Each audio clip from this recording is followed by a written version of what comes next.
Bonjour à toutes et à tous, heureux de vous retrouver aujourd'hui pour une vidéo des PC portables gamer à moins de 1000 € pour début 2024. Oui, il va falloir s'y faire, on est en 2024 maintenant, on n'est plus en 2023, c'est fini. Alors, aujourd'hui, si vous n'êtes pas encore abonné, n'hésitez pas à vous abonner, à lâcher un pouce en l'air, ça m'aide toujours à avancer sur la chaîne et ça fait sincèrement plaisir. En description, vous aurez tous les liens des produits que je vous présente. Si vous avez plus de questions, n'hésitez pas à lâcher dans les commentaires le produit que vous souhaitez en termes de prix, ce que vous voulez en faire, et la taille de l'écran. Avec ces trois éléments, j'essaie de vous répondre au mieux sur le meilleur rapport qualité-prix du moment. Allez, sans plus attendre, c'est parti! Et on va commencer cette sélection par le Asus TUF Gaming F15. Et oui, on va partir du moins cher au plus cher comme très régulièrement. Donc ce F15, qu'est-ce qu'il propose? Un écran 15 pouces en Full HD, cadencé jusqu'à 144 Hz. Jusque là, on est pas mal. RTX 3050 en 4 Go. Alors un peu petite, mais on est quand même sur une génération assez récente, hein. Elles sont pas très vieilles les 3000, mais 3050 ça reste de l'entrée de gamme de la génération précédente, vu qu'on est maintenant au 4000, voire bientôt un peu plus, mais on n'y est pas encore. Intel Core i5 11400H à l'intérieur, RAM 16 Go, 512 Go en SSD, et Windows n'est pas installé, donc il faut que vous l'installiez, mais malgré tout, pour un prix tout doux de 679 €, il fera largement l'affaire pour faire tourner les jeux, ce que j'appelle un peu Blizzard, donc tout ce qui est WoW, tout ce qui est Diablo, tout ce qui va être après League of Legends, voilà, des jeux qui tournent sur tous les ordinateurs avec des configurations, on va dire, basses, qui permettent de jouer à pas mal de jeux du moment. Vous pouvez même aller jouer sur certains jeux type Battleground, hein, comme je vais pas y arriver, PUBG, Fortnite, voilà, bien évidemment, Fortnite est assez connu. Donc voilà, ce PC fera l'affaire pour ces choses-là, il ne faudra pas lui demander des grosses qualités, mais malgré tout, pour un 15 pouces, il a un joli petit pavé numérique. Merci Asus. Allez, on continue avec le Eraser. Alors les Eraser, j'en ai pas encore beaucoup parlé de chez Medion, parce que c'est des PC où j'ai un petit peu des doutes sur la qualité, la fiabilité. J'aimerais bien en tester un de ces jours. On est sur des looks assez sobres, même très très sobres, on le voit, ils sont assez épais, hein, parce que quand on voit la connectique Ethernet sur le côté, on se doute bien que l'épaisseur est quand même pas mal. Bon, malgré tout, il est équipé, ce PC, d'un écran 15 pouces cadencé jusqu'à 144 Hz, un Intel Core i5 12450H à l'intérieur, 16 Go de RAM, SSD 512 Go, RTX 4060 à l'intérieur. On est sur un PC assez équilibré pour du gaming, une 4060 pour 800 €, on est quand même très très bien placé. En plus, qu'on peut le voir, 103 avis malgré tout sur le produit, 4,5 en étoile, on est quand même plutôt bien. Donc ça m'intéressait peut-être de tester un peu, voir ce que ça donne cet ordi. Malgré tout, il a un look assez sympa, il a même un pavé numérique pour un 15 pouces, c'est quand même bien joué aussi de la part de Medion.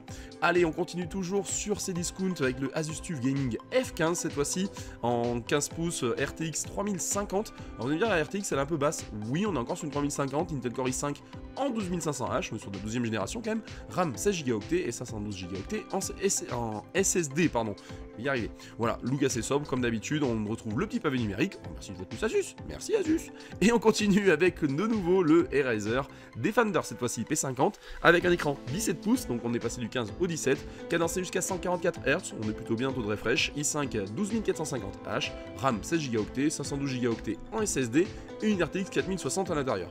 On est encore une fois sur une belle config, avec encore des belles notes, hein, il est plutôt bien placé. C'est vrai que ça a commencé à m'intéresser un petit peu ces Eraser de chez Medion, là. Ils sont sympas, hein, c'est pour du gaming entrée de gamme avec des budgets plutôt light. On est quand même bien. On continue toujours cette fois-ci, pardon, on va chez Darty. Excusez-moi, j'ai failli dire on retourne chez Cisgood, mais non, on part chez Darty cette fois-ci avec le MSI Sin GF63. Et oui, on retrouve encore des MSI mais dans les sélections à moins de 1000 €, parce qu'ils font des PC qui s'adaptent bien en fonction du besoin que vous en avez. Donc écran 15 pouces en Full HD 144 Hz, Intel Core i5 12450H. On est sur des bons i5, hein, malgré tout, on est sur la 12e gêne, c'est pas déconnant, hein. RAM 16 Go en DDR5, 512 Go en SSD, GeForce RTX 4050, donc là on passe sur les dernières générations en entrée de gamme pour 900 €, on est quand même bien placé. Attention, un TGP à 45 watts, c'est pas non plus une dinguerie, on sait que assez vite les RTX 4060, 4070 dépassent les 100, les TGP à 100 watts, donc on est quand même assez limité, mais malgré tout pour 900 €, on est sur un PC quand même qui embarque les dernières générations de cartes graphiques, donc c'est pas déconnant, très bon produit. Allez, cette fois-ci, rue du commerce avec le Victus. Et oui, qui dit, quand je parle des MSI, en général, je parle de Victus pas très loin parce que les produits se rapprochent, même si MSI est plus vraiment gaming. Victus, c'est un peu la gamme HP qui sort un petit peu du lot dernièrement en termes de rapport qualité-prix pour du gaming. Là, on est sur un écran 15 pouces en Full HD, cadencé jusqu'à 144 Hz, Nvidia RTX 4050, donc dernier gène, encore une fois, de GeForce, donc c'est pas mal. AMD Ryzen 5 en 7640 HS, SSD 512 Go, RAM 16 Go en DDR5, et un AZERTY, FreeDOS, donc il y a Windows installé, mais rien de déconnant. Là, l'avantage du Victus, c'est que vous passez incognito, vous êtes en cours, vous êtes besoin de faire des cours, etc.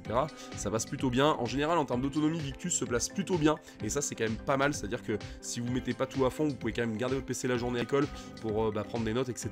ou au boulot, et vous passez vraiment incognito parce qu'ils sont vraiment assez sobres. Il n'y a pas d'RGB de partout, c'est quand même plus... c'est sobre, voilà, mais c'est plutôt pas mal.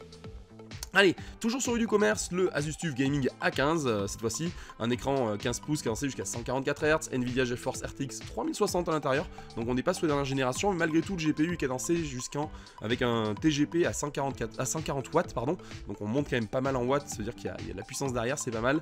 AMD Ryzen 7 en 6800H à l'intérieur, 512 Go en SSD, une fois de plus, RAM 16 Go, cadencé jusqu'à 4800 MHz, c'est la DR5, on est pas mal. AZERTY, il est RGB avec Windows 11 de préinstallé dessus. Allez, on passe chez Cdiscount cette fois-ci avec le TUF Gaming A15, une fois de plus. RTX 3070 Ti, cette fois-ci on monte donc un peu en gamme hein, sur la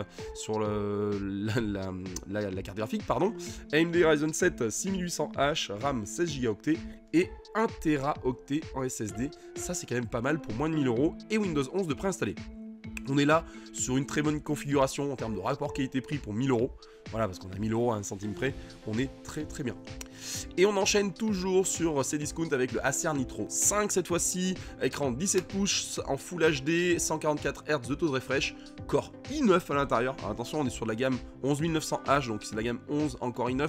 C'était pas les meilleurs, la 11e génération, mais malgré tout on est sur un i9, donc c'est-à-dire que ce PC se place bien en mode je peux être productif s'il y a besoin. RAM 16 Go qui dit oui je suis productif, mais pas trop non plus, parce qu'il manque un peu de RAM pour de la productivité forte. 512 Go en SSD et une RTX 3070 à l'intérieur qui dit salut, je suis un bon candidat à faire du gaming aussi. Donc c'est un PC très équilibré hein, qui est plutôt pas mal. Il manque que Windows installé dessus, donc plutôt bien. Allez, on retourne chez Darty cette fois-ci pour parler du Victus 15. Alors là on est sur un Victus en 15 pouces. Attention, Victus souvent sont en 16. Là sur ce modèle là ils sont en 15 pouces. Rien de bien déconnant. Écran Full HD en 144 Hz. Intel Core i7 à l'intérieur. Alors un i7, je dis pas de bêtises, en 12150H. Donc on est plutôt pas mal. RAM 16 Go, 512 Go en SSD et une RTX 4050 avec un TGP à 75 watts. Donc là on est monté un petit peu, c'est pas mal. Après voilà, on paye vraiment dans cette configuration le i7, donc qui dit un peu plus que cet ordi est un peu plus productif que gamer, mais il fera un très bon mix entre les deux. Encore une fois, très sobre, donc ça passe assez partout, c'est plutôt pas mal. Et on termine cette sélection, toujours chez Darty, avec le Lenovo Gaming Lock. Donc un écran 15 pouces cadencé jusqu'à 144 Hz avec un Intel Core i5, 15 Go de RAM en 512 Go, donc on est plutôt pas mal.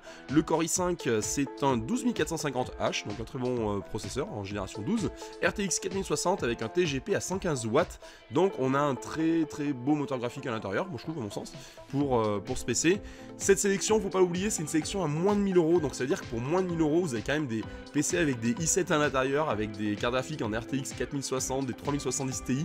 C'est une très bonne sélection à mon sens. Alors c'est moi qui l'ai faite, heureusement que je vais dire qu'elle est bonne, je vais pas dire le contraire, mais malgré tout, je suis content un peu des découvertes que j'ai faites. Ça veut dire que vous pouvez jouer à du gaming assez poussé avec certains d'entre eux sans non plus dépenser des fortunes.